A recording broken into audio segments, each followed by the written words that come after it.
did not hear this last night, okay? When President Lincoln went to give what is now the famous Cooper Union speech in February 1860, Citizen Abraham Lincoln went to New York, his first time in New York. We think he was thinking of becoming president. As a matter of fact, Holzer, who's written about 43 books and articles about President Lincoln, says in his book, The Cooper Union Speech, the speech that made Lincoln the president. This is how Abraham Lincoln began the Cooper Union speech, February 27, 1860. Remember, it's Citizen Abraham Lincoln. The facts with which I shall deal this evening are mainly old and familiar, nor is there anything new in the general use I shall make of them. If there be any novelty, it will be in the mode of presenting the facts and the inferences and observations following that presentation. Also, I usually start off with telling you what happened this day in 1863. That's already been done. You already do that. So that saves us a little time. But that's the first time I've seen that happen. Okay. So I will get to where my title came from. I think you'll like that. But what we're going to do is basically what I simply hope to have happen this evening is that when you leave here, you have a better appreciation of the Gettysburg Address than you did when you arrived. And we'll do that we'll try to accomplish that goal by giving you a context and background, and then we want to talk about what was on his mind, what was bothering him, what were the pressures with which he had to deal personally, politically, and as a matter of national policy, which, as I'm sure you know, can include military, economic, political, social, diplomatic. And we'll talk about a couple of them to give you insights into the pressures with which this president had to deal. And whenever I can, I will connect that to the Gettysburg Address. Of course, question and answers are welcome at the end. We can't walk in the cemetery, but I've been privileged to be able to do this a couple of times, and then we maybe have a lunch, and then we actually spend an hour or two in the Soldiers' National Cemetery, which the president dedicated. And then we'll use the rule of threes when we go through the Gettysburg Address. Okay. Again, a greater understanding. Why did he come? What was on his mind? That's what we're going to do. All right. Now this is helpful. This is a Gettysburg artist. His name is Dale Gallen. By that I mean he lives in Gettysburg. Most of his paintings are military of the battle, but he did this in 2008 to celebrate the 145th anniversary of the battle and the address. And also that celebrated, and this is for those of you who may not have been to Gettysburg recently, this was the year in which the David Wills house, the man who was the host, that house was purchased by the federal government, turned over to the National Park Service, purchased from the borough of Gettysburg, God bless them. You know, it was the tackiest gift shop I've ever been in. They had a pharmacy in the first floor. Those of you who have been there in the past decades, it was run down. About $4 to $7 million later, I'm pleased to report to you that it's been completely refurbished to its 19th century appearance. And we are told, and I tell every tourist I take through the square, the town square, when I show them the David Wills house, that we have been told that the bed is the original bed, the desk is the original desk the president used, and even the spread on the bed was used by President Lincoln as he finished writing the Gettysburg Address in David Wills' house the night before. That night would be November 18th, 1863. So you can visit that now. It's part of the national park. All right. And this I will use to get into some of my themes. There's a lot in this painting that may not occur to you when you originally look at it. So here comes the president. He has arrived. He's careworn. He's bent over. That railroad station is still there. It's been was added on to in 1880, but this is what was there at the time of the battle, and it's what was there November 18 when he arrived. Please take a look at his right arm. That is a mourning band for their son Willie, who died in 1862 in the White House. Eddie had died in Springfield, Illinois, so they lost two sons by this point in time. And major personal problem with which he had to deal coming to Gettysburg is that Tad is sick. 4 boys, 2 have died. 1 has died in the White House, and the youngest is sick, and Mary Todd Lincoln is, depends who you read, distraught, hysterical, beside herself, and this president, on a personal level, has to focus, compartmentalize, and rise above even that deep, serious personal situation in his family because of the importance of what he's been asked to do. That to me is the most significant personal issue, but that's only one of them. This, you already know this now, this is the main speaker. This is Edward Everett, former governor of Massachusetts, senator, House of Representatives, president of Harvard, teacher of Greek philosophy, minister to the court of St. James. He was the man. This is the United States Secretary of State, Seward, Seward. You already got the question. Who are his 2 personal secretaries? John Nicolay and John Hay, and they both were there as your question was correctly answered. You know what their job was? A little bit of politics here. Their job was to go around and go to the bars that night. Not to drink necessarily, but to test the political waters. The president wanted feedback on what the town people were thinking. The governor of Pennsylvania is not in this, but he will be there. We'll talk about him in a moment. The governor was a political ally of the president, but he was voted back in 1863 October. So that election was secure, but the president wanted to know what the people were feeling generally. This is David Wills, the host. And they're walking up Carlisle Street, which is still there, and they're going to the David Wills house, which I already talked about. And David Wills will host 38 people that night in his home, including the president and Edward Everett. And Ward Hill Layman is back there, and that question was quite correct. It did not include that Layman was also his sometime personal bodyguard. And Layman and Pinkerton were the only 2 people on that in that railroad car that switched from the northern station to the southern station on the morning of February 23rd, 1861, when the president, because of a very creditable assassination attempt report, cut his tour short and went to Philly and came down to Baltimore and went through the town hours before the crowds were expected to gather and, we believe, attempt to assassinate him. And the only 2 men who were with him were Pinkerton and Layman. And Layman is here, and you'll find this nowhere. But he was also the Grand Marshal of the parade, and I, your humble speaker, think he was also there as a bodyguard. He, from time to time, would sleep in front of the president's bedroom if he suspected that there was a danger. You could just knock on the door and walk in the White House back in 1863. And Layman always had at least a knife, brass knuckles, and 2 pistols with him at all times. And back here is William Johnson. He is a free black man, and he is the president's valet. Another personal issue with which the president is dealing. This man and that man are coming down with smallpox. It was called varioloid back then. So the president is incubating smallpox. If you don't think that's serious, for 3 weeks after he gets back, he's in quarantine and he's bedridden for at least half the time. And with his sense of humor, he says, now I've got something I can give everybody. But more seriously, he will die within 3 weeks. That's how serious the sickness was. Okay. So, the background is the Battle of Gettysburg. There's no Gettysburg Address without the Battle of Gettysburg.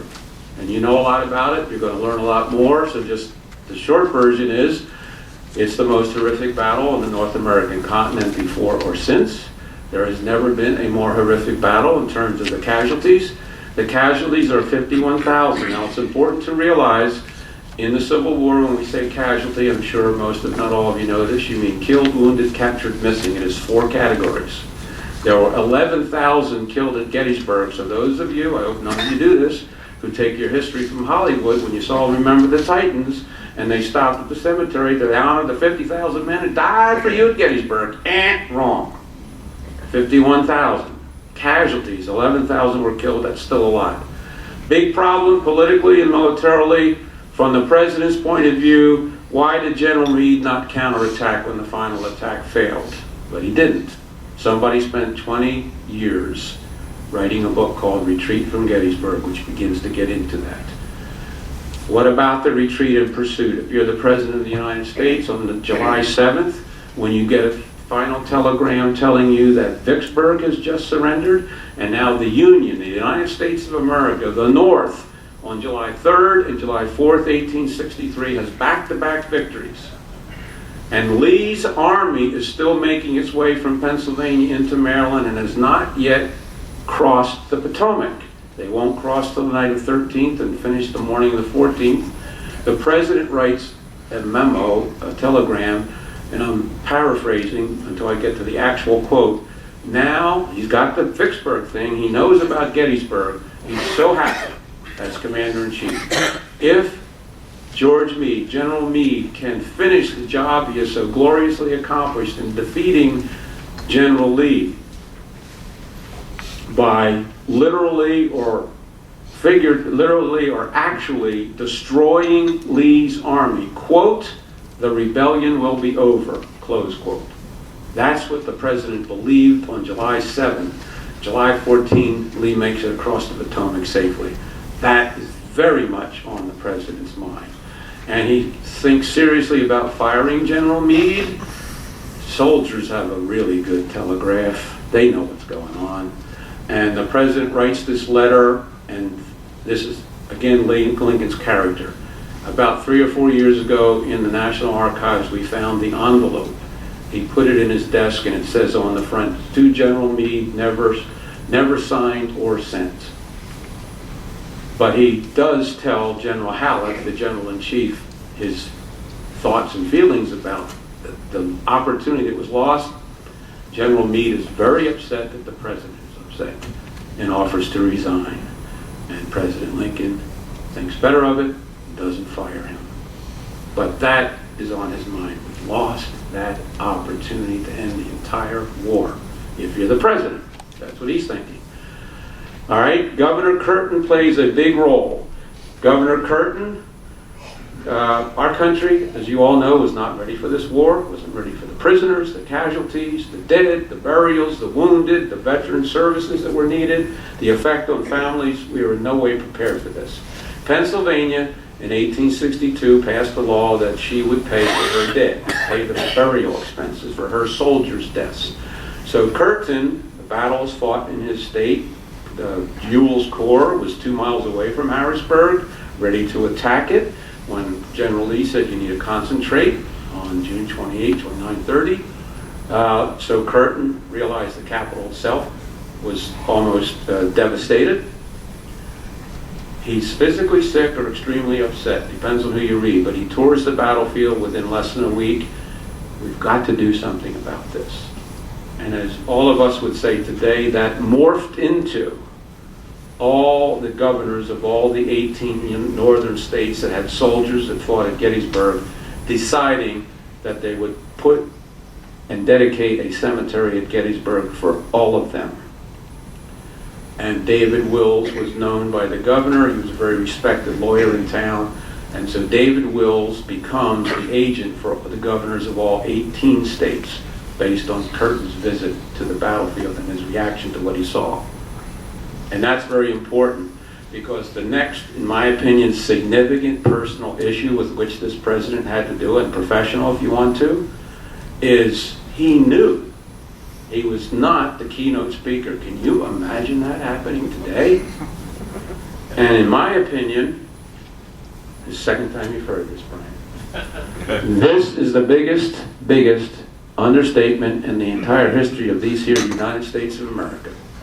When David Wills, who does an outstanding job, invites the president, the letter starts off saying the 18 states who had soldiers who fought here, we made the decision to have a cemetery.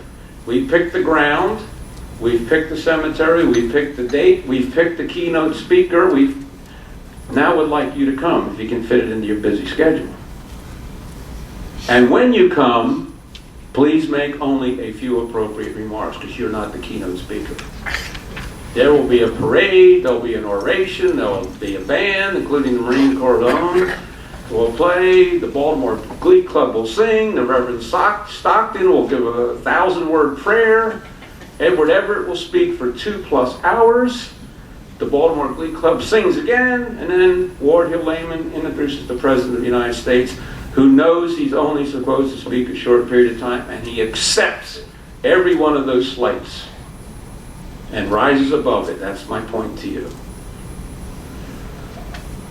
There's Governor Curtin from the Library of Congress, not too good of pixels, but that is he.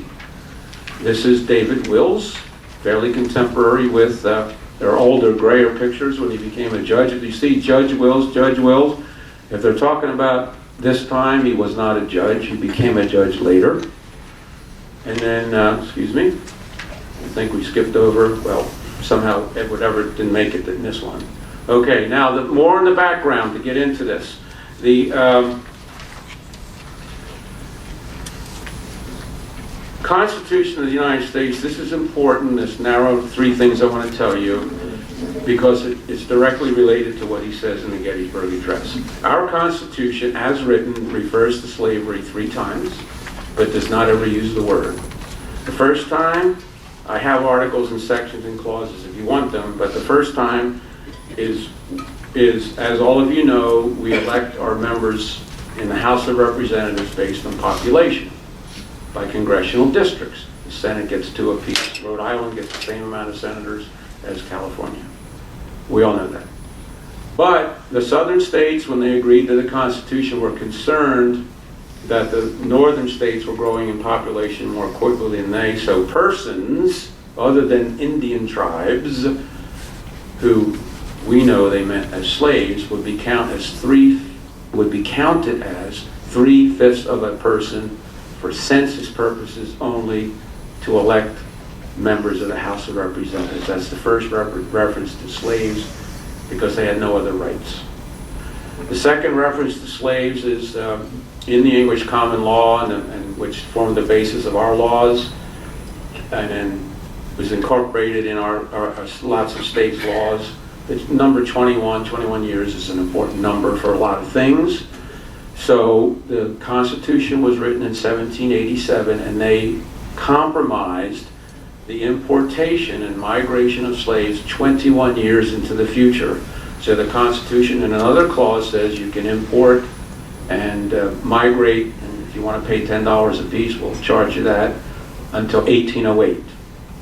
And in another clause of the Constitution, they say, we know you want to amend this, where it's probably going to be amended, and we know another compromise, not related to today's talk, was we need a Bill of Rights. You've set up the government, but citizens need a Bill of Rights, and those are the First Amendments.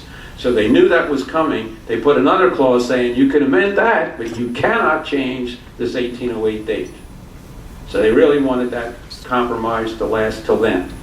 The third thing they did was they referred to persons held to service or labor in one state who escaped to another state. The owner of that person held to service or labor could claim that person and bring them back to their state, because after all, they're just property. That is the constitutional basis of the fugitive slave law.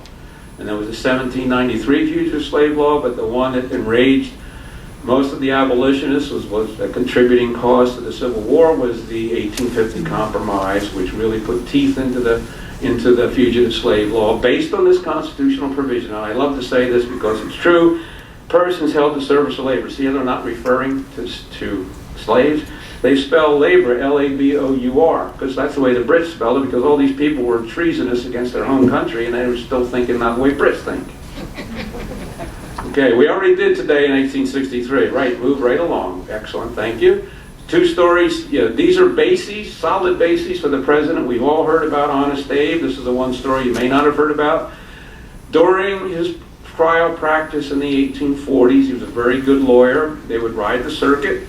The judge would ride with him. The lawyers would ride with him. You and your opponent would be kibitzing all day. You'd drink at night in the tavern. 3 or 4 of you'd sleep in the same room, in the same bed, maybe even with the judge. And then you'd argue your case and move to the next cite this for, when Davis would occasionally get sick or couldn't make it, he would appoint Lincoln as judge pro tem for a day, and nobody objected to it. So just try to imagine this, that you're the opposing counsel to Abraham Lincoln today. You win or lose, but tomorrow he's your judge. And then the next day you're opposing counsel. That didn't happen that much. The Illinois State Supreme Court changed that in 1877, but that is a really good indication of how honest and respected Lincoln was amongst his peers. Okay? From whence cometh the title?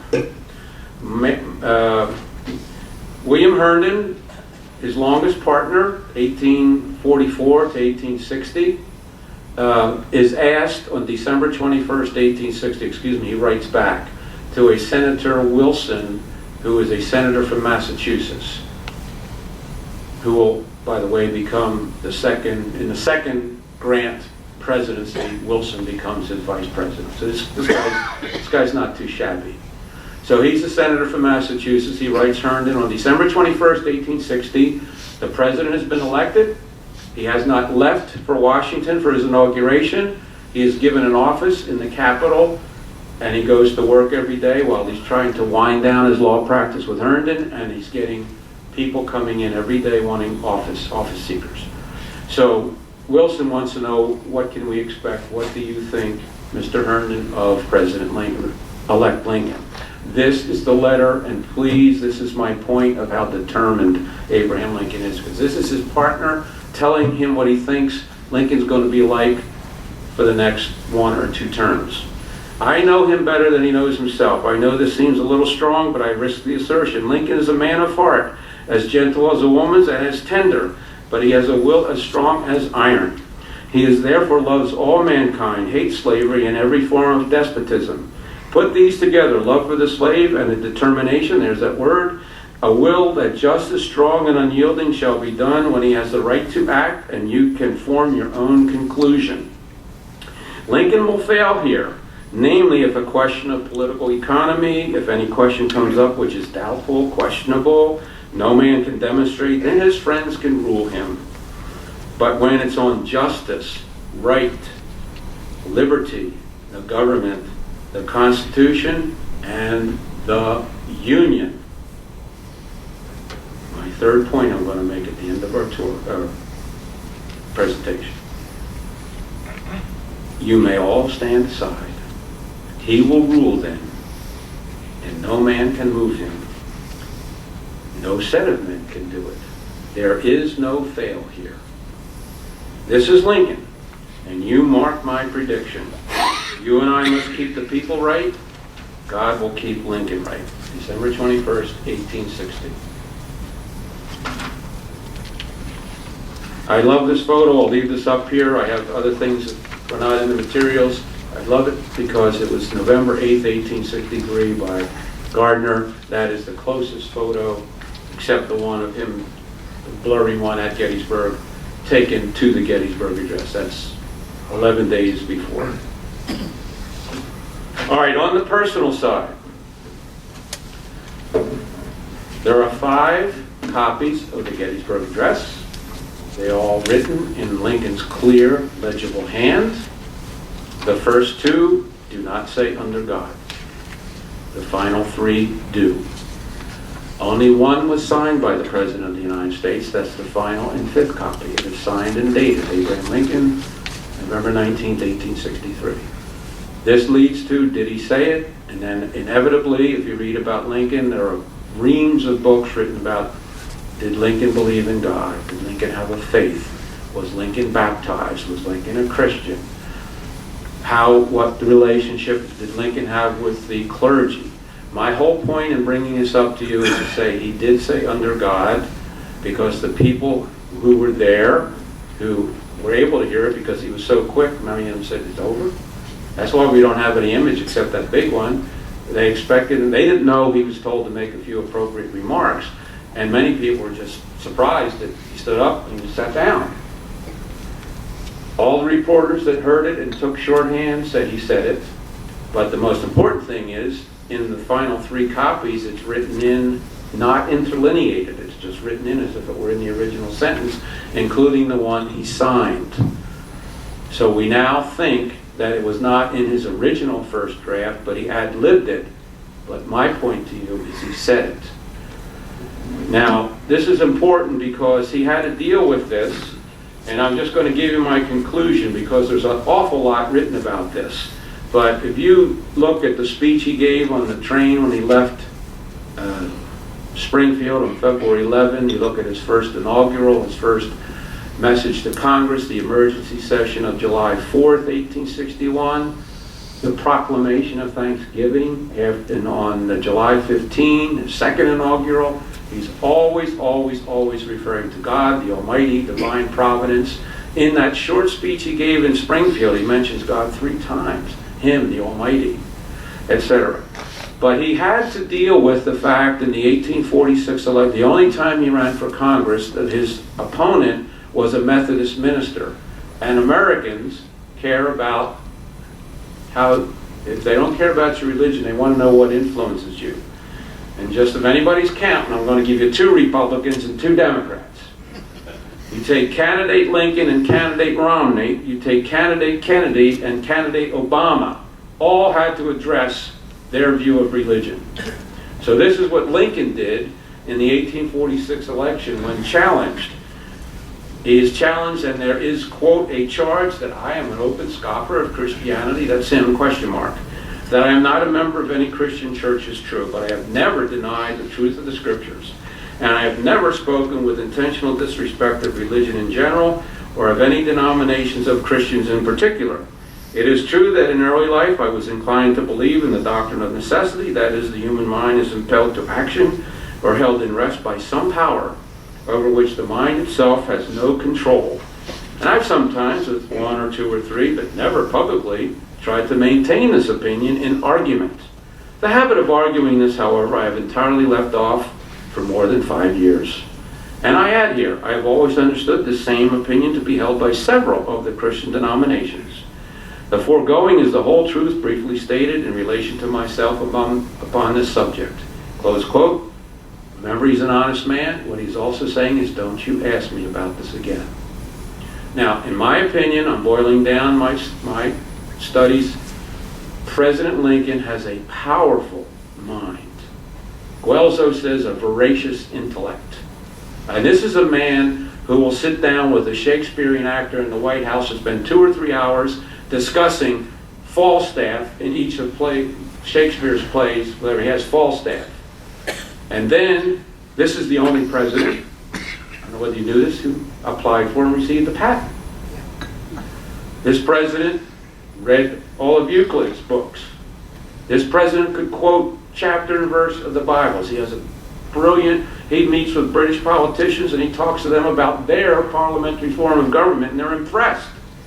So I've concluded that he concluded that there is a God on a rational basis. So my argument is, when you say, did Lincoln believe in God or does Lincoln have a faith, you're asking the wrong question. If you say, did Lincoln conclude there's a God, my answer is yes.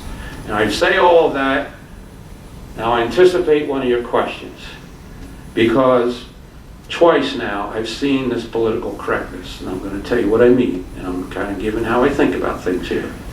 I was asked to review the text of all the galleries that are in the new visitor center at Gettysburg, and there's all sorts of narration, and I went through the whole thing. There are 2 or 3 galleries on the president's visit, and they were going to put, and did put, the Gettysburg Address. But they picked the first or second version, they left under God out. And I said, this is not right. Yes, you could argue that he wrote that, but we know he said it. And they said, we're going to correct that. And I also spoke this speech, maybe most of you probably know this, but there is a Smithsonian National Endowment for the Humanities and a third group, maybe public television, have jointly sponsored a traveling Lincoln exhibit going all around the country. And the Hagerstown Community Colleges had 3 speakers speak on various aspects of Lincoln, and I gave this presentation. And the brochure The big brochure you open up has the Gettysburg Address without the words under God. That infuriates me. But it's there. So I spent time saying that's how it came about, and from it, whatever your personal beliefs are, this isn't any attempt to proselytize anybody. Historically, the president said it. That's my point.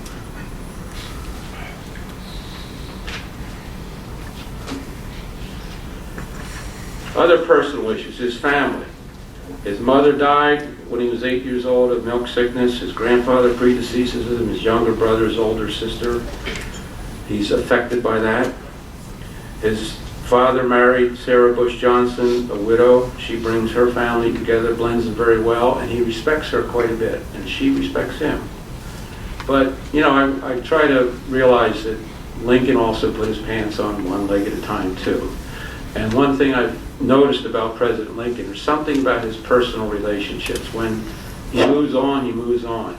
So it struck me as interesting, strange. He never took Mary to meet his parents, and he never introduced his parents to any of his 4 children, ever.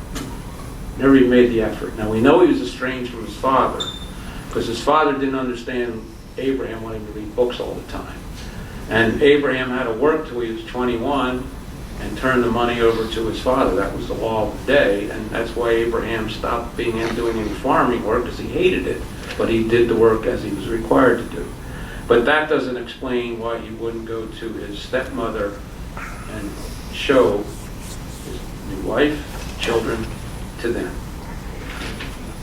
He liked women, but he was very uncomfortable about being with a woman who was single. If you were married or engaged, that was okay. That's why we think he really did fall in love with Anne Rutledge, because she was betrothed to a man from New York. He was in Springfield. He said, Anne, I've got to go back to New York and settle some family business. And he wrote her a letter or two, and time went by, and her father owned a tavern. She worked that. Lincoln went there. He stayed there at times, and he got to know her, but he was able to do that initially because she was betrothed. Well, we think that, I'll just say it, I just think he did love her. I think he did respect her. I don't know, I can't say one way or the other whether they were officially engaged. I think he was truly upset when she died. Then he starts dating. He meets Mary Owens, and they went on a picnic together with a bunch of folks, and they all had their horses, and they went picnicking, and they had to cross a small stream on the way back, and Abe got to the stream and just plop, plop, plop through the stream, and he didn't bother to see if Mary was going to make it across. And that was it for her. This is Mary Owens' course. Mr. Lincoln was deficient in those little links which make up the chain of a woman's happiness. How am I doing, ladies? So, of course, he said, I can never be satisfied with anyone who would be blockheaded enough to have me. That's that self-deprecating sense of humor. So then he meets Mary Todd, and they start dating, and they're engaged, they're going to get married. Lincoln calls it off, not Mary Todd. And then he kind of makes nice after he writes Joshua Speed, his friend, another long-term friend who moved to Kentucky, and gets married. Hey, Joshua, what's it like? It's okay, Link. It's okay, Abe. It's okay to get married. I'm doing fine. So they do marry, and then they are loyal to each other. They're faithful to each other. Yes, they're going to have lots of emotional problems, and I will say it now.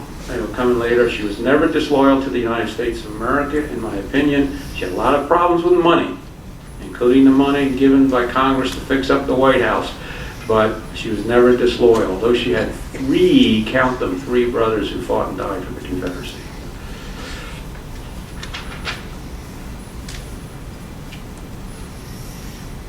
We talked about Eddie dying, we talked about Willie dying, and again, she is very upset that he's going to leave to go to Gettysburg with their baby sick in the White House. And I would submit to you that that's what most writers focus on, but nobody asked the question, was Lincoln upset? And he was. He was equally as upset as his wife. He was in anguish. But David Herbert Donald, whose book was in the raffles last night, the preeminent author before Burlingame, says he just brushed her aside. Now, I think he's wrong. I think Borit and I think Burlingame talking about him being upset and concerned is the better way to look at it. But the point for you is we're still talking about personal issues, and he's very bothered with that. And we know that he got a telegram from Mary while he was finishing writing in David Will's master bedroom, and he's got to tell somebody. So he tells Sergeant Bingham, the guard, my wife just sent me this letter. My son is getting better. My son is getting better. And it meant so much weight went on. And what I think, because I've read, there's a really good recent book by, the author's name is Epstein, and it's called The Lincolns, a tale or story of a marriage. It's only 2010, and he has great details about how they felt about each other, and he describes the death of Eddie, and he describes the death of Willie, and he describes the death of Eddie in Springfield. It was winter. Lincoln couldn't even see. He was going from room to room, putting logs in the fireplace and could hardly see. He was crying so much because he kept going to the pharmacy, and they ran out of what he needed, and it didn't work. And then he ends by saying, and Lincoln is crying, trying to keep the house warm. His wife is in anguish, and he's got to explain to Robert what this means, and he can't do it. That to me that's Lincoln in this personal respect.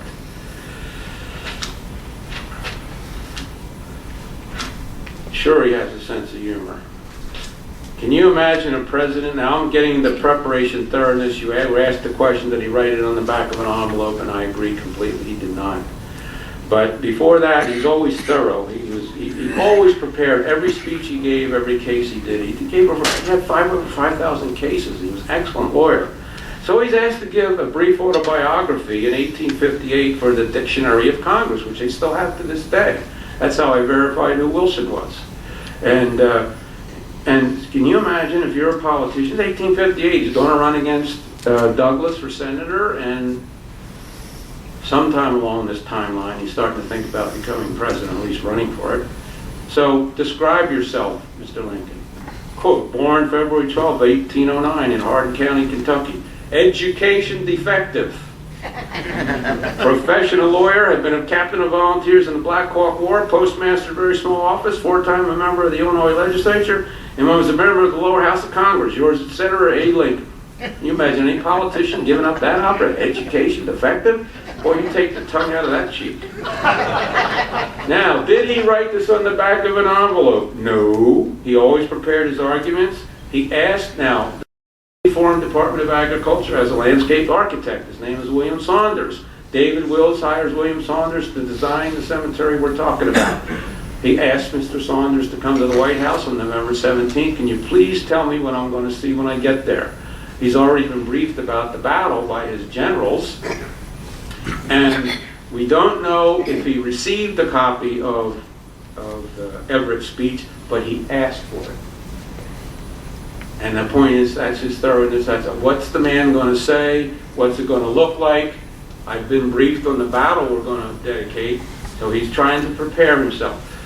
At least 2 groups of people, Nicolay and Hay, 2 secretaries, and James Speed, the brother of Joshua, say we saw him working on it, or he said, I'm working on this speech I got to give a couple days from now in Gettysburg. So we have their testimony in quotes. It's written, the original first copy, you called the White House in that time the Executive Mansion. The first page is Executive Mansion. The second page looks remarkably like a piece of foolscap paper that you might borrow from a lawyer if you were in his house as a guest, because you have to finish writing something. I challenge anyone to prove to me that you could write that Gettysburg Address in that clear, legible hand on a 19th century train. Physically impossible. Yes, we lawyers call that circumstantial evidence, but you can use circumstantial evidence. It is not forbidden. It just has to be considered by the jury or the judge hearing the case. Furthermore, I'll probably get thrown out of the room, for Baltimore Orioles fans or for Baltimore Ravens fans, where do they play? Camden Yards. What was Camden Yards? That was the north. So the train leaves Washington, they change at Camden Yards, they go to Hanover, they change again, and they go to Gettysburg. Each place, schmoozers got on the train. all the local politicians, and the president's a politician, he's joking, he didn't have time to write anything. He's meeting 3 different groups of people. And the train is wiggle wobbling all over the place. Lastly, my last argument is that Secretary of War Stanton comes in around the 16th or 17th, says, Mr. President, by the way, you've got to go to this place called Gettysburg in 2 days to give a speech. I have arranged for a train at 6 o'clock on the morning. No, Mr. Secretary. I don't trust that's too strong a word. I'm concerned about the reliability of the trains. I want to go the day before. Anybody here from Minnesota? Okay. Minnesota only had 1 regiment that fought in the Union Army of the Potomac at Gettysburg, and they did themselves proud, what they did on the 2nd day. The governor of Minnesota was arriving on the 19th, at 6 miles away or so from the train coming from Hanover. They hit a cow, and it was either derailed or broken down or stopped. The governor of Minnesota did not make it to the dedication ceremony. Lincoln was right. Lincoln wanted to be there. So all those are indicators to me of him being thoroughly prepared, and that's a bunch of hooey that he thought about at the last minute and wrote on the train. Another personal issue with which he has to deal. I, from Philadelphia originally, from California now, don't anybody take offense, I would call this a chair.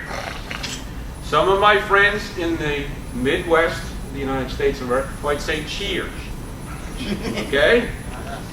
Now this I'm taking from Holzer and the guy who wrote Lincoln at Peoria. When the Kansas-Nebraska Act was passed, that got Lincoln's political juices going about slavery. So he says, because we have no recordings, if you were President Lincoln and you started a speech, you'd say, "Good morning, Mr. Chairman," because he had a high-pitched voice. And the more he spoke, it modulated to a more masculine-sounding voice. What's my point? This president is accepting that he can't say much and he will not have time to have his voice modulate. So as you and I would say today, he's actually speaking outside his comfort zone. He'll accept that slight too. I mean, the Lincoln-Douglas debates were an hour and a half, 2 hours apiece. Edward spoke for 2 hours. That's what you expected to do back then. He knew that. We talked about his health. Now, equality is in his DNA, and it will be part of the Gettysburg Address also. So I'm trying to make these connections as we go along.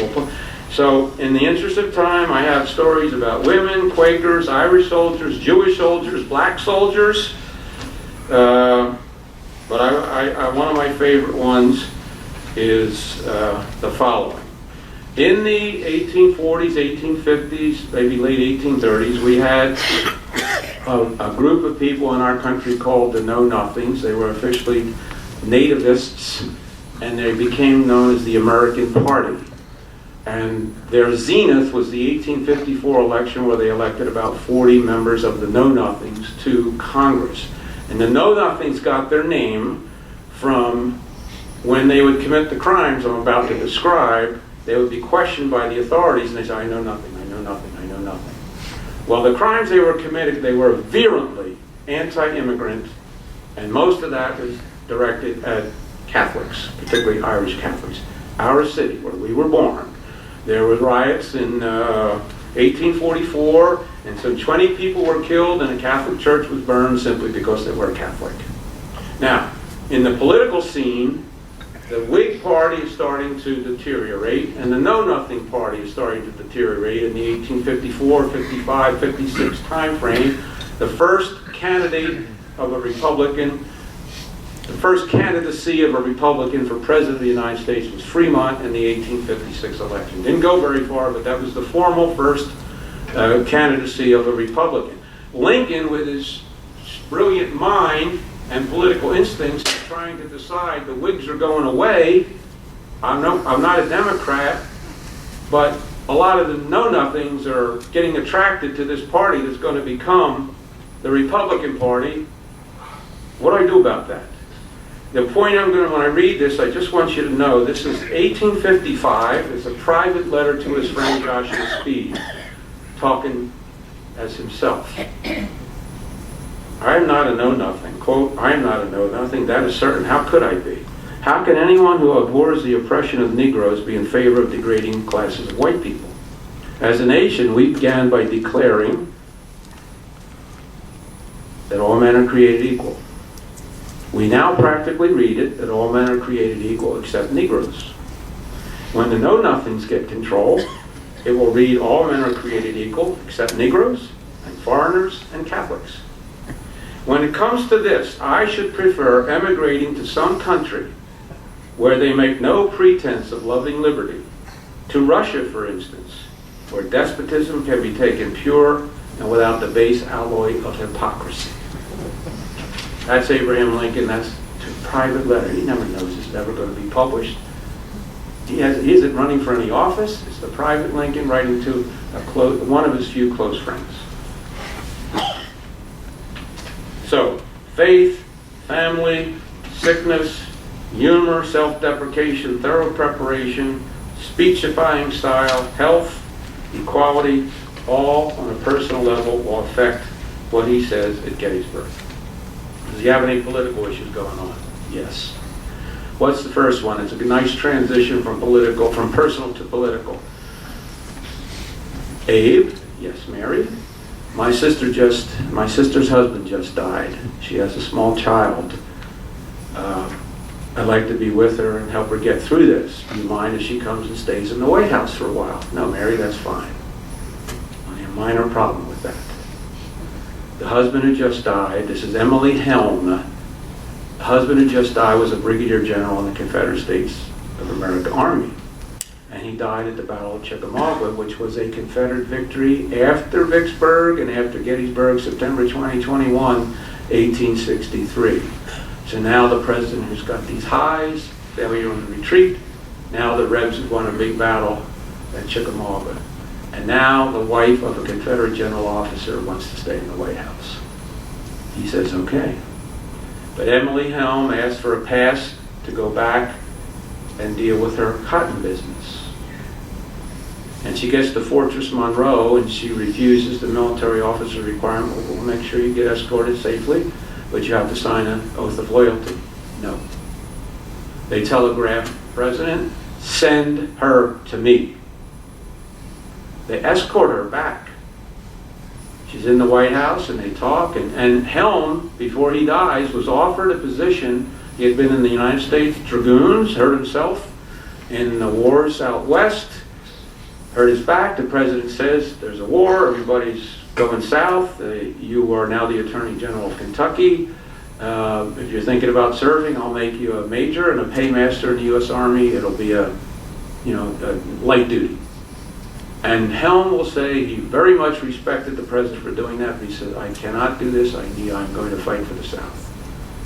Now his wife gets in an argument with Sickles and a Republican senator where they're talking about winning and the Confederates retreating, and she said, well, we won Chickamauga because we saw you run at Bull Run. You know how to do it.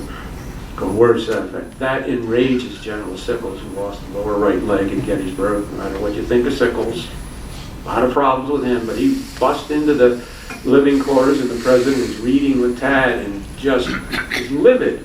And the president gets very defensive and says, you can't tell me whom I can invite to my house. But when she refuses to take the oath of loyalty the second time, that's it, she's out of there. As we would say today, bad optics. Talking politics now. Okay. Emancipation, January 1st, 1863. Conscription in 1863. After the Battle of Gettysburg, it came up at our table tonight. July 13th, the Rebs are starting to go across the Potomac in the night to start a draft riots in New York City. And this is a blot on the Irish, because it quickly turns, it was a genuinely, that's the draft law now says you can have a substitute, you can pay $300 and you don't have to serve. So all the dirt poor Irish are saying, this is a rich man's war and a poor man's fight. And they demonstrate in front of the Republican officials and the military that are conducting the draft, start rioting, and it turns to be a race riot. And many innocent blacks are killed, especially those that were married to white women. That was done intentionally and was brutal. From the point of view of the president, and it went not only in New York, but there were smaller riots in Boston, Portsmouth, New Hampshire, Rutledge, Vermont, Troy, New York, and Worcester, Ohio. Estimates range from 170 to 1,000 killed. About $1 million or so in damages, 1.5. The point is the president and the Secretary of War have to send troops, some of whom fought at Gettysburg, to fire on their own people in New York and stop this riot, and they do. That begins to affect him wondering if the peace party is going to gain influence and demand an end to the war. Let's deal with the cabinet with one story. You've heard of, and many of you have probably read, Team of Rivals. We know that Chase, Treasury, Seward, State, Bates, Attorney General, and Cameron, Secretary of War originally, were all candidates for a Republican nomination in 1860, whom Lincoln beat. But he intentionally asked all of them to be in his cabinet, and Wells, Secretary of the Navy, was a Democrat, had been a shipbuilder, newspaper guy, reaches across the aisle and gets him. He wants strong points of view, the way we would say it today. He doesn't want yes men. But he's also got a tiger by the tail, so I'll just give one story to move us along. Salmon Chase, Secretary of Treasury, lusts after the presidency. He will never, this is incorrect English, if there's an English professor here, I'm sorry. He will never stop not wanting to be president. That's a double negative. And his daughter is 19 or 20. By the way, if you married Chase, man, 3 wives, they all died. Natural causes, no suspicions there, but 3 wives died. But this is the daughter of one of them. She is 19 or 20. She's very attractive, very single, very intelligent, very outgoing, and she is very supportive of her father's presidential ambitions. So literally, Secretary Chase is working during the day to help finance the war, and at night he is writing hundreds and hundreds of letters to federal, local, and state politicians, to generals, newspapers, greasing the skids to be the nominee in 1864, because in the past 20 or 30 years, the trend is that every president is a one-term president. And he figures he didn't like what happened to him in 1860. Okay. So Lincoln decides to tell a story. He was plowing a field with a lazy horse when he was doing farm work in Kentucky or Indiana, and all of a sudden this horse did one furrow very well and very quickly, and he had a companion with him, and the horse gets to the end of the furrow, and all of a sudden he's wondering, this Lincoln the farmer boy, wondering what happened, and he sees what he called a chin fly on the horse's chin, and I guess it was biting the horse, and so he swats it off, and his companion says, you shouldn't have done that, that's what made the horse go. So Lincoln says, if Chase has a presidential chin fly, I'm not going to knock it off if it will make his department go. So he knows, and this is also a little bit family, because it's now February of 1863. Mary's mourning for an entire year for Willie is over. She takes off the black dress. She wants to start having parties, and who are having the rival parties in Washington? The place to go is the Chases, where his daughter is talk of the town. And that's a double problem. He's not only undermining President Lincoln's policies, you get Mary mad now, because she will not put up with anybody who's disloyal to her husband. And the president says, I'm not going to knock off the fly, let him do what he wants, I know exactly what he's doing, but the department is going well. And that's the way he handles this troublesome cabinet.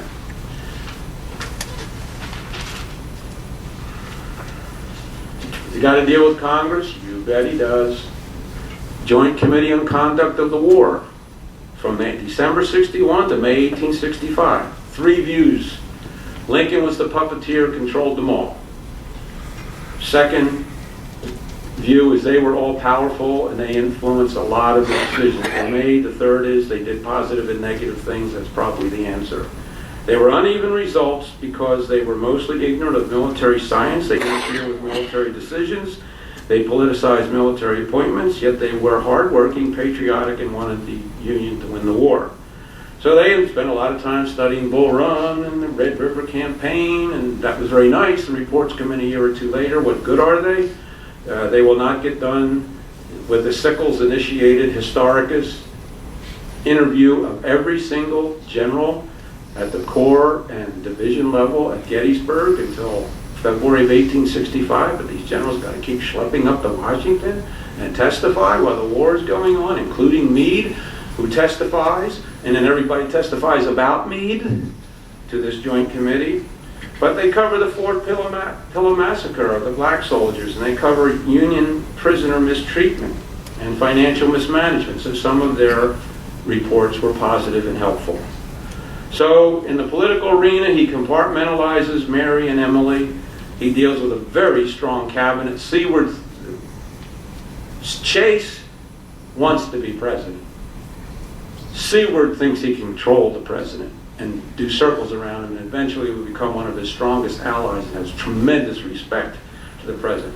Cameron was corrupt, gets shoved off to be minister to Russia. Stanton steps in and works himself almost to death. He does a great job. President's wary of Congress.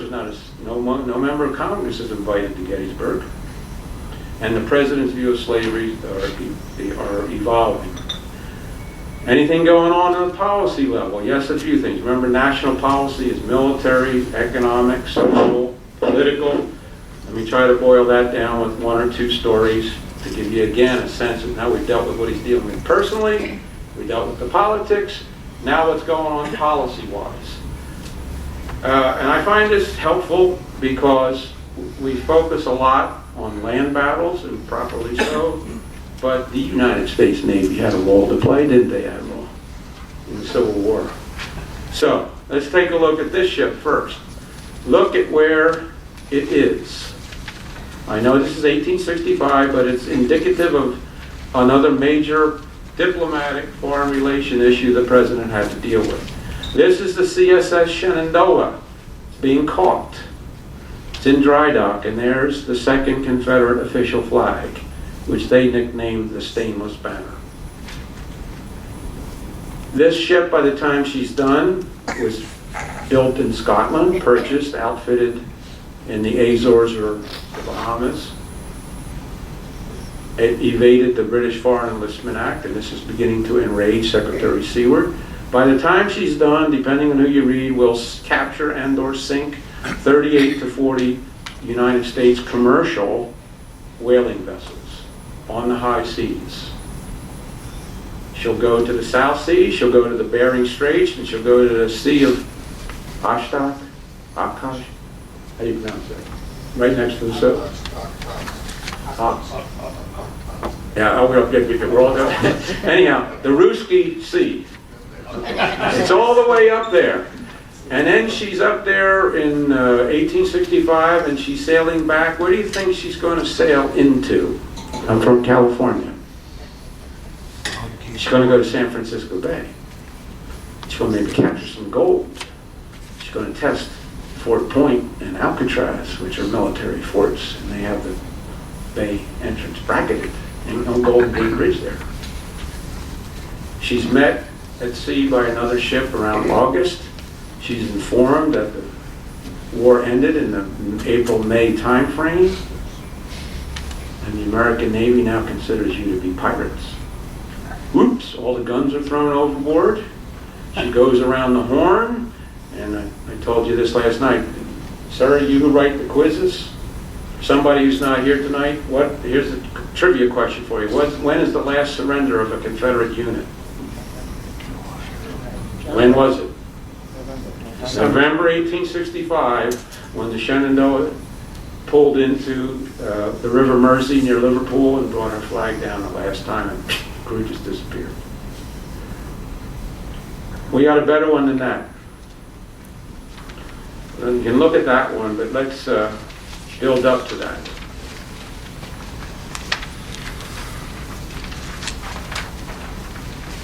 You know what? The best of intentions. This is what I sent you earlier and I modified. What I don't have here is March 8th and March 9th, 1862, but I'll describe it. March 8th is when the CSS Virginia, the former Merrimack, comes from the Norfolk Navy Yard, which is now captured by the Confederates, and the Merrimack has been rebuilt as the Ironclad, and she comes out and she moves down Hampton Roads and she rams the USS Cumberland, and she pulls off, and the Cumberland is starting to sink, and she's firing at the Cumberland, and the Cumberland continues to fire at the CSS Virginia. Even Marines are on deck firing their little muskets. And you see one in the famous painting pulling the lanyard, another cannon's being literally ready to slip beneath the waves. And the Confederate Navy will show great respect for this ship that was fighting literally as it was sinking. Then the CSS Virginia moves further down Hampton Roads and attacks the USS Congress, which goes aground and flies a white flag of surrender. And a couple of tugs are with the Virginia. The commander, Buchanan, not President Buchanan, gets off, and they go to accept the surrender. But nobody told the Union soldiers on shore that the Congress was surrendering. They start shooting and wound the commander of the CSS Virginia, the Ironclad. Pulls back, sink that ship. And they fire hot shot, where you heat solid shot, fire into a vessel, hoping it will catch fire. The Congress catches fire, burns through the night, and the fire reaches her magazine at midnight, and she's spectacularly. So the Cumberland is sunk, the Congress explodes, and on the way back, because the tide is receding, to anchor next to a Confederate battery on the other side of Hampton Roads, the Virginia fires at the Admiral's flagship, the Minnesota, causes her to go to ground, but can't continue the fight or else she will have problems with the tide. So the Virginia anchors. Well, this creates an entire panic in the cabinet room of the White House. Stanton is beside himself. Oh my God, why can't that ship just leave Hampton Roads, go up to the mouth of the Chesapeake Bay, pull up the Potomac? My God, that ship could be firing on the White House and the Congress tomorrow night. We have no ship that can stop her. Well, I got something called the Monitor, literally coming out of the Brooklyn Navy Yard on March 3rd or 4th, coming down the East Coast. Stanton says, well, what is it like? How many guns they have? Two. We just got a telegram that this thing has 10, and it just sunk 2 of our ships, and the only thing stopping it is the tide. And they are so physically confrontational that this president has to separate them in the room. And what does the president do? Goes over to the Navy Yard, gets hold of Dahlgren, comes back, says, how deep is Potomac? Can this ship get up to Potomac? They start arguing about 22 feet draft. Well, let's see, what did the Virginia have before, the Merrimack have? And then Stanton starts buying ships, and he goes to Georgetown, goes everywhere he can. He appropriates, as we would say in the Marine Corps, he liberates a few ships, and they fill them with stones. And he wants to block the channel 50 miles down on the Potomac, a place called Kettle Bottom Shoals, which is about 22 feet, which they think is the draft of the Virginia. And Lincoln turns to, and then Will says, well, you haven't helped us because the Confederates have batteries of artillery all along the Potomac on the Virginia side. That's the Army's job. Well, it's on the river and you're the Navy, you want to get up and down. And they're arguing in front of the president. The Virginia's coming, it's sinking everything in its sight. The president says, Secretary Stanton, whom he calls Mars, you must not cripple Neptune, who is Wells. You can buy your ships, you can take them down to Kettle Bottom Shoals, you do not put a stone in that river unless you talk to me. That settles the problem, and then the Monitor shows up the morning of the 9th and fights for 4 hours, sometimes touching each other, and it's a standoff. Okay. So Virginia knows she can't beat the Monitor can't sink her, and basically the president, now, the Cleveland has landed, the Peninsula Campaign has started, the president says, I want to see what's going on. Now this is an amazing, and this is summarizing the commander-in-chief and military policy in one story. President says, let's go down and see what's going on at Hampton Roads, and he wants to go to Fortress Monroe, which is still there.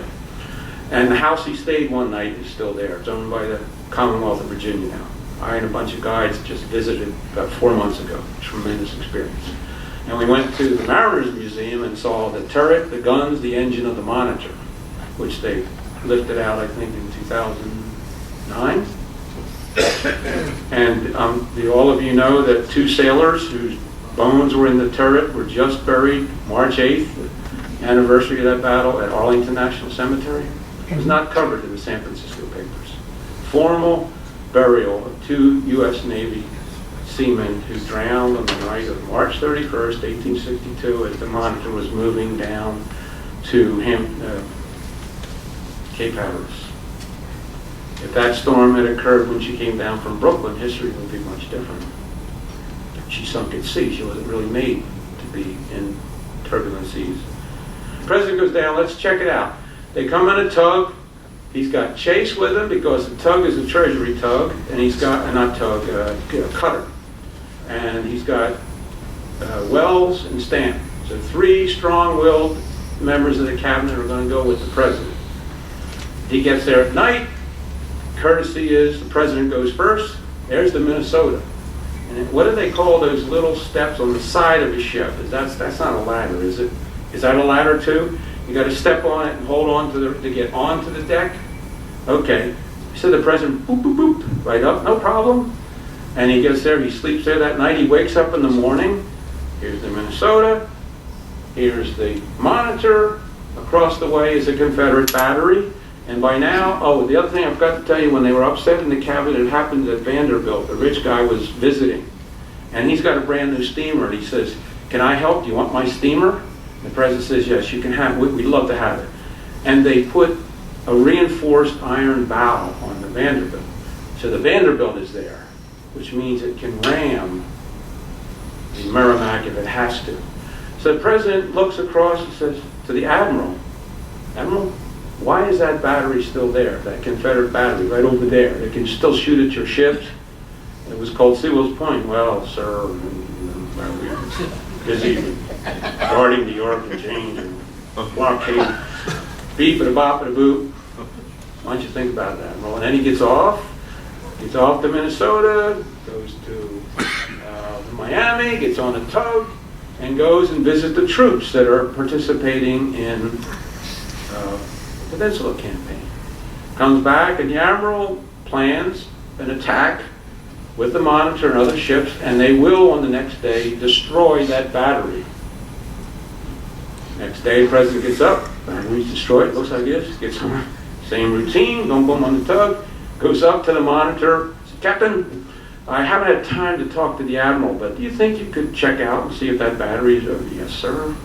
The Monitor chugs over, they chug over, the battery's destroyed, comes back, and we don't know for sure, but the president on this tug with Chase following in the Miami, the cutter, goes over to the Confederate side, and if he got off, he's the only president we know of who will be standing in enemy territory during a war.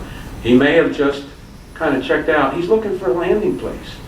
He comes back and he asks the general, General Wolfe, now that the battery is silenced, don't you think you could land and take some troops in the back door of Norfolk and get the Navy Yard back for us? Well, sir, the troops are guarding the supply, keep it about the same routine. They didn't occur to them, or if it did, they didn't do anything about it.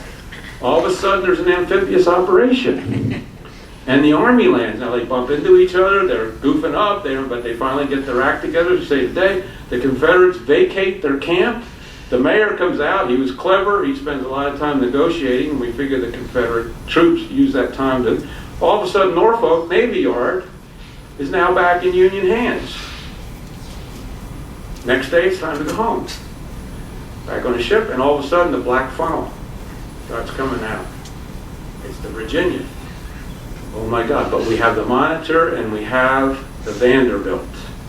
And there may have been one or two other rams.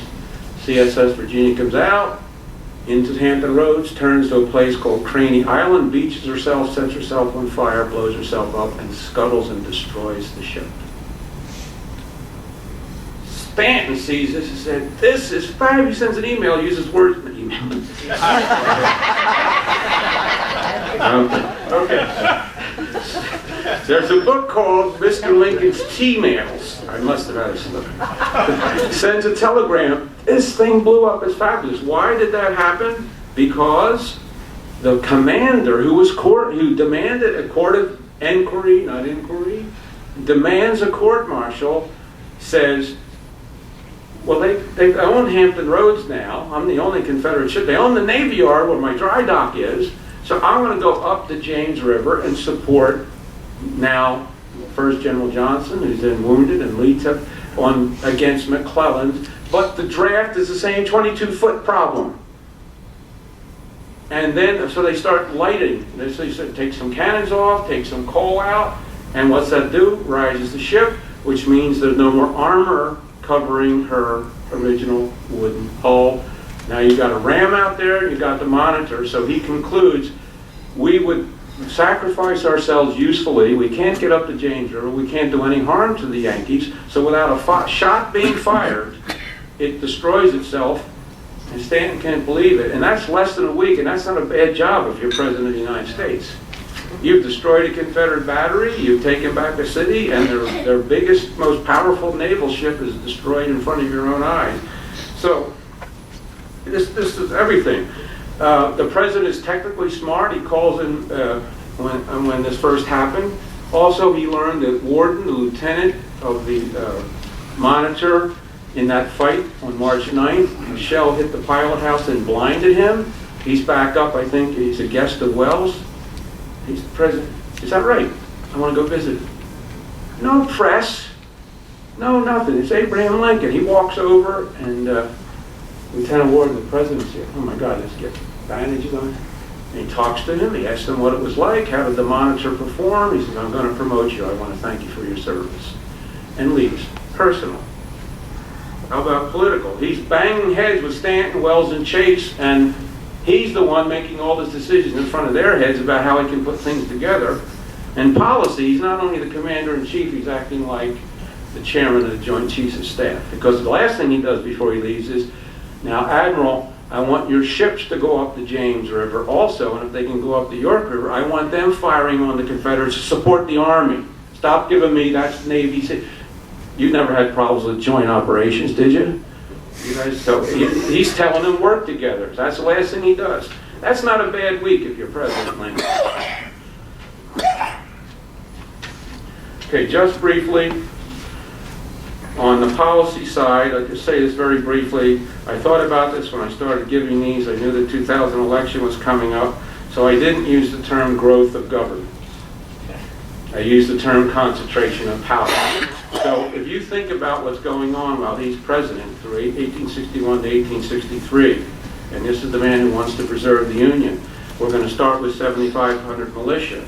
Then we're going to go to 9 months, then we're going to go to 2 years, then we're going to go to 3 years, then we're going to have conscription. We're going to allow black soldiers to serve, and we're going to conscript some of them.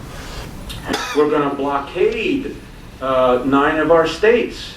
A blockade under international law is a method of war against another nation. And this president will never agree that the states seceded or had a right to secede. They were rebellious citizens. So how can you blockade your own states? He does it anyhow. It's going to go to the Supreme Court. He's going to suspend the writ of habeas corpus, a fundamental right to challenge arbitrary arrest of every citizen in this country that goes back to Magna Carta and comes in the laws of the British companies that founded New England and founded Virginia, and goes in the constitutions of the original states, and goes into the United States Constitution. Shall not be suspended unless of insurrection or rebellion, but it's a power of Congress. It is in Article 1. It is not in Article 2, which is the power of the President. Suspends it and starts arbitrarily arresting American citizens by, I thought, the dozens or hundreds. it's somewhere between 13,000 to 40,000 by the time the war was over. And where do many of them get sent? Fort McHenry. Imagine that irony. Francis Scott Key, our national anthem. And here are these citizens. Why have you arrested me? And you're ignoring my right to file for a writ of habeas corpus. Well, I sure am. I'm going to do it a second time in September 1862. And I'm going to do it a third time in September of 1863. But the third time, Congress gave them authorization. But there will be 3 cases. And if you want to ask questions later, I can. But one is signed off by the Chief Justice himself, ex parte Merriman. You need to release Merriman, this Maryland farmer, that your troops woke up at 2 o'clock in the morning at his farmhouse and went into his home and arrested him, and you refused to charge him. The President ignores the of the United States. And then there'll be one in 1863, and there'll be one in 1866 that reads ex parte Vallandigham, ex parte Mulligan. Military takes over all telegraph lines. How about a complete package of a government program? Let's start the Department of Agriculture in 1860. Well, they're going to need a place to live, so let's have the Homestead Act. Let's give away 160 acres if you can farm it for 5 years. Oh, you need to be educated. Let's have the land-grant colleges. And while we're doing that, let's extend the railroad to the Pacific. So we can get the farmers there, give them land, teach them, and get their products to market. Complete federal package. In the middle of the war. Got to have an income tax.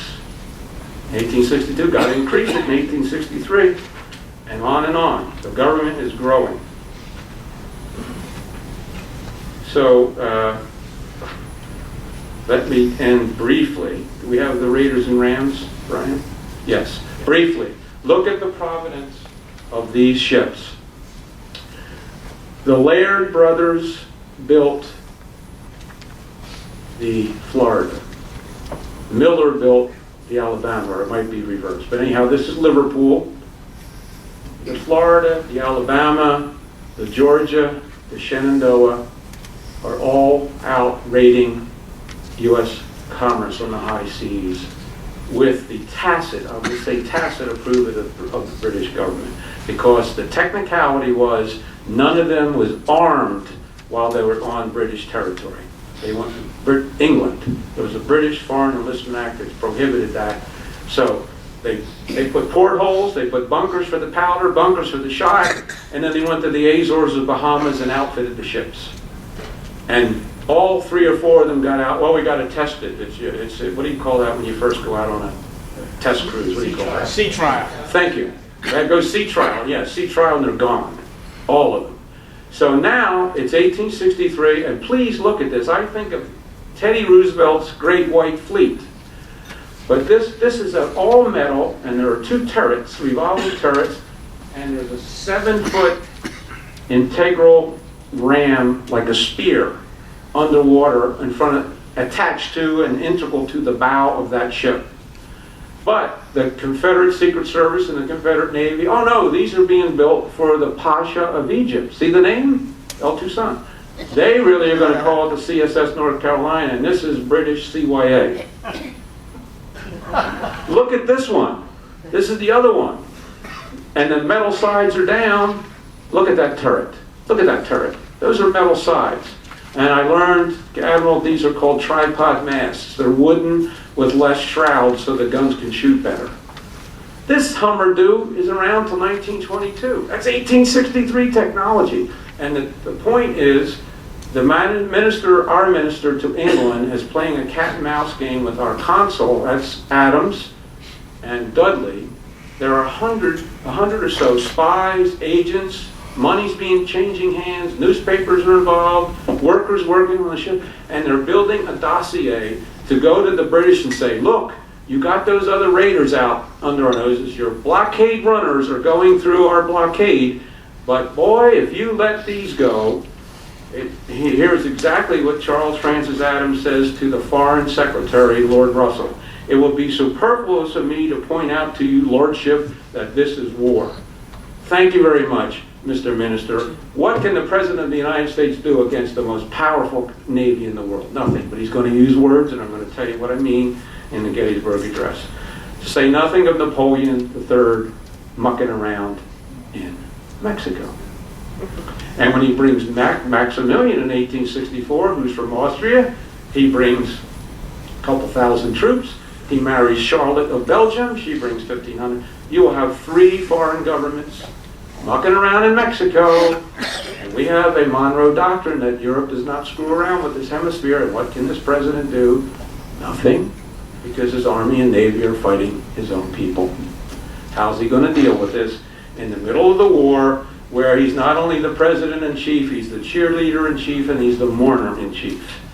So, in summary, this is my analysis of how all these come together and what the President of the United States was trying to do when he came to Gettysburg. And it was he and he alone who wrote the speech. He let Seward look at it. Thank you, Mr. Secretary. I'll go back and finish it tonight. He had 3 purposes, and these are they. The first is honor the veterans. And I submit to you that he does each of the 3 purposes 3 times in this short 2-minute speech. Dedicate a final resting place for those here who gave their lives that that nation might live. It is altogether fitting and proper that we do that. First time. The brave men living and dead who struggled here have consecrated it far above our poor power to add or detract. This is from the original booklet program at the time it was dedicated. This is what was designed by William Saunders, and all these are state plots, and these are unknowns. All Gettysburg dead, with 9 mistaken Confederate graves. Third, but it, the world, can never forget what they did here. And he's standing right, excuse me. Okay. He's standing right about here. And there's no plaque because this is the town cemetery, the Evergreen Cemetery. This is the main, this is the curve of the fishhook. That is why this hill is called Cemetery Hill, because the town cemetery has been there since 1854. Not because this cemetery was put here, but this cemetery is on Cemetery Hill. This is ground that farmers were growing wheat, corn, and hay in 1863 during the battle, and this is land that David Wells had to purchase, which he did. He did a great job, except that one few appropriate remarks. So, since it's November 19th, they wanted to start October 23rd, but Edward Everett wasn't ready. He said, I'm not ready until November 19th. That's why it's November 19th. Thus, some graves have been filled, about 1,000, and the president is looking right across when he says what they did. He looks at the graves that are already filled. So that's the first purpose. Second purpose, commitment to end slavery without ever using the terms. 4score and 7 is 87. 4score ago is 1863 minus 87, which is 1776. The president was saying, I'm jumping back over the Constitution, which I know has slavery in it 3 times, and I'm referring to the Declaration of Independence because it is silent on slavery. And dedicated to the proposition that all men are created equal. That's a quote from the Declaration. So in the first sentence he refers to slavery obliquely twice. And finally he says, on slavery we have resolved that these dead shall not have died, that this nation under God shall have a new birth of freedom.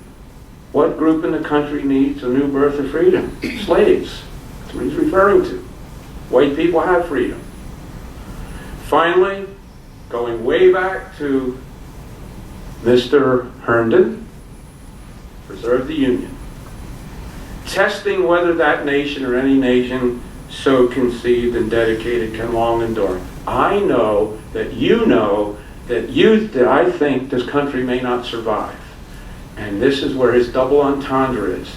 This is where, in my opinion, testing, he's also talking to Britain, France, Prussia, Mexico, Austria, Belgium, and Prussia, and Spain. It is rather us here to be dedicated to the great task remaining before us, the cause for which they so nobly fought, preserve the Union. And then the final ringing sentence, unequivocal, that this nation under God shall have a new birth of freedom, and that government of the people, by the people, for the people shall not perish from the earth. The world will little know, testing the earth. That is a message to the European countries that want us to fail, in my opinion. Because that's all he has is words, and that's why I talked about all the diplomatic and other issues. I've contributed to your understanding of the Gettysburg Address, and I hope you agree with me that on November 19th, 1863, at Gettysburg, Pennsylvania, there was no fail in President Lincoln. So thank you very much.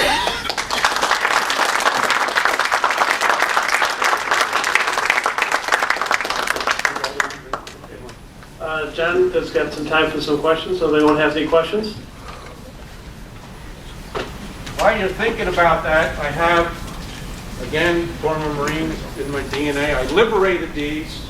National Park Service, don't tell anybody, but you're taxed. So this is the Gettysburg brochure you would get there, and this is a walking tour of the cemetery we've talked about.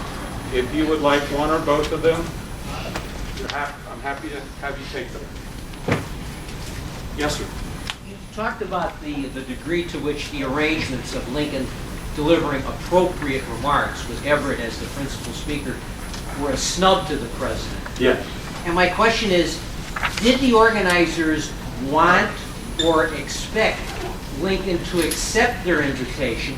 Because I've always understood that you might think of this as merely a formality. They were merely as a formality inviting the President of the United States, never expecting him to actually attend, but merely to send the equivalent of a congratulatory telegram, as today thousands of invitations come to the White House from people who know that the President isn't going to actually attend their event, but they're simply looking for something in the way of a gesture. So did they really expect him to be there?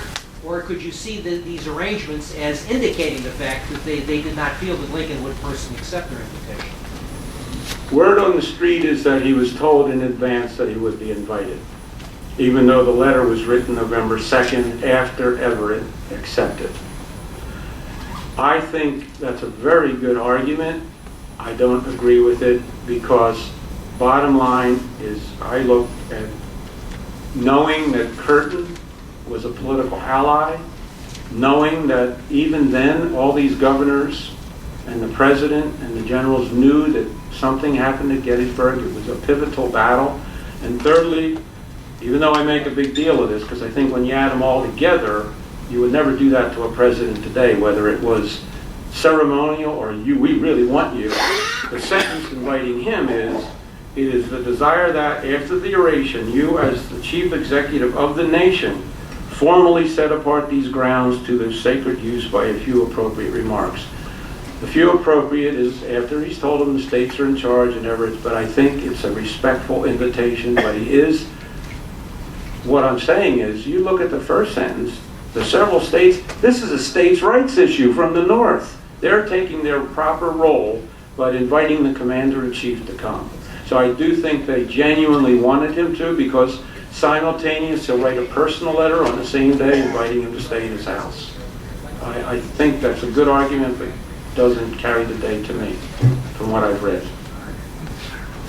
Yes, sir. I have two questions. First of all, with regard to the new birth of freedom, did President Lincoln mean that only for the slaves, or did he mean that for everyone who was disenfranchised? It's notable, for example, that in 1860, South Carolina alone of all the states did not call its people to the polls to choose presidential electors. My second question... Can I try to answer that? Because I'm not quite sure. Was it meant only for the slaves? Or was That's the question. Or broader than that? I'm a lawyer. I'll talk out of both sides of my mouth. Yeah, people interpret it that way today. And we should interpret through our prism what we see, and it's one of the reasons why it's one of the greatest speeches in the American language. But I spent a lot of time talking about the world and from the earth. I mean, I read these articles that he was speaking to all mankind forever. Do you really think he's talking to the people in Tibet or Cuba or Bangladesh today? They can take that interpretation, but I don't. I think he was talking in his day, in his time, and because he was worried with the Emancipation Proclamation, you had 4 border states: Delaware, Maryland, Kentucky, and Missouri. What's a border state? It's between the Confederacy and the North, physically, but the real reason it's called a border state is they have lawful slavery, but they did not secede. So he was constantly worried, particularly about Kentucky, that if he made the war too soon, other than preserving the Union, in other words, adding freedom for slaves, that he would, as we say, turn off a lot of people. And maybe one of those states would literally go south.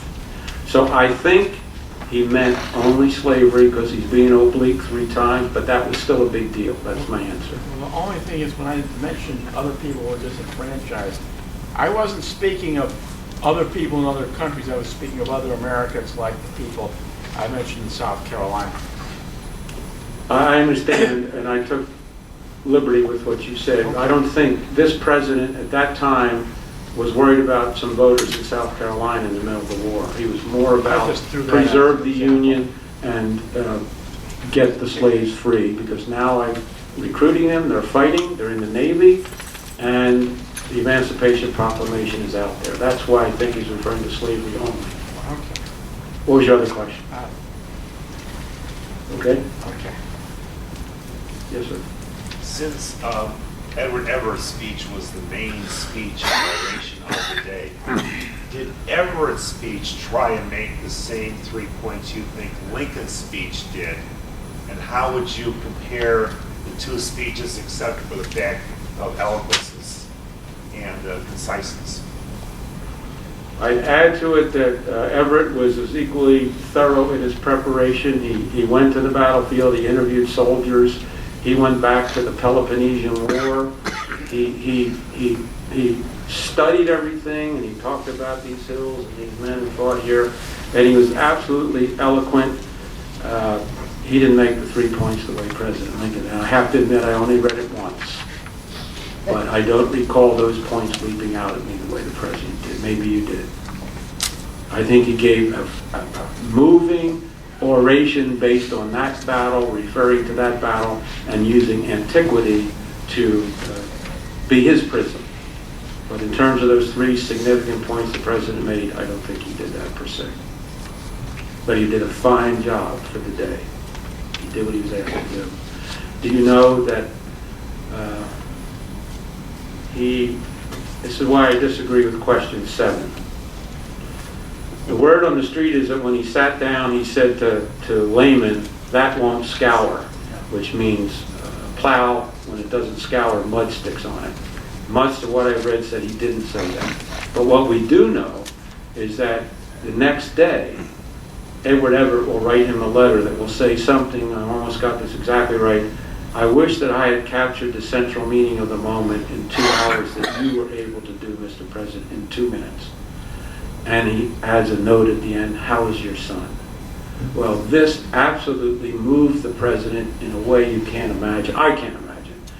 And the same day, the President writes back something like, "You could not have made a shorter speech. I could not have made a longer one. But I am so glad that in your view, my few words added to the occasion," or words to that effect. So that means your question was true or false. I think it was false, so you say it's true. But I don't think, from my reading, that he was that disappointed in what he said. He was self-deprecating and humble about it. And then he ends that note with, "And thank you so much for asking about my son." Yes? How long did it take for the press and for the rest of the country to realize that this was truly a magnificent speech? Well, funny you should ask that, because we are in the building of the Chicago Sun-Times. Who knows what they said? Well, it wasn't the same Times, but the Times said it was a disgrace. They said that every American's cheek should tingle at the dishwatery utterances of our president. What does the Chicago Tribune say? "This will live among the annals of man." That's the answer to your question. God bless the freedom of the press, which we fight for. Look at those 2 views. Yes, sir, I'm sorry. Was there any comment or reaction in the Southern, the Confederate press? I just have to plead ignorance. I don't know. I've just never come across it, but I haven't looked for it. I don't know. Maybe our trivia guy knows, but I don't know. I don't know. That's an excellent question. I've never been asked that. Yes, First sir. of all, the Sun, neither of the two papers that later merged to create the Sun-Times existed at that time. Okay. The paper that was around then by that name, the Times, was owned by a guy by the name of Story, and it was a copperhead paper. Okay, I won't make that mistake again. Second, the other question I meant to ask you earlier, with a tongue-in-cheek, was I take it that there was no podium with the presidential seal on it when President Lincoln spoke. No polling? No podium with a presidential seal on it. That's a fair, yes, there was no podium. And he spoke and he never moved around much and he didn't gesture much. He usually put his left hand on his lapel and spoke. Yes, there was no podium. Well, I'd like to ask the last question, John. Now that you've been a licensed battlefield guide for the last 10 years, what was the process, the reason why they had battlefield guides at Gettysburg? What was the reason behind that? Thank you, that's a good background question. In 1913, the second of the major reunions occurred. One at 25, this was the 50th. Thousands of veterans from both sides came back to Gettysburg. The Army built a tent city, northern tent city, southern tent city. These men socialized. We have these grainy films of these men walking across the same fields where they tried to kill each other 50 years before, many with canes, many without legs or arms, and shaking hands. It's very moving. During that reunion, these are men on both sides that fought there and saw their friends, sometimes family members, die there, sometimes in the most horrific way, and the sufferings afterwards. Found out that townspeople in Gettysburg, in that same square we talk about, would jump on their buggies or their dashboards or their Model Ts and say, "Would you like a tour?" "Oh, sure." And the people were making it up and just winging it. And this enraged the veterans who fought there. And they went, at that time the Army was running the national park. You must do something about this. So in 1915, the Licensed Battlefield Guide program started, and it's been in continuous use since then. It's the only historical park that has licensed battlefield guides that are tested by the National Park Service and authorized after several tests to give tours. Vicksburg has guides, but they're licensed by the town. Antietam, where you're going, has guides, and they're licensed by the bookstore concessionaire. We're the only one licensed by the National Park Service, and that's how it came about. Thank you. Thank you again, John, for a great presentation.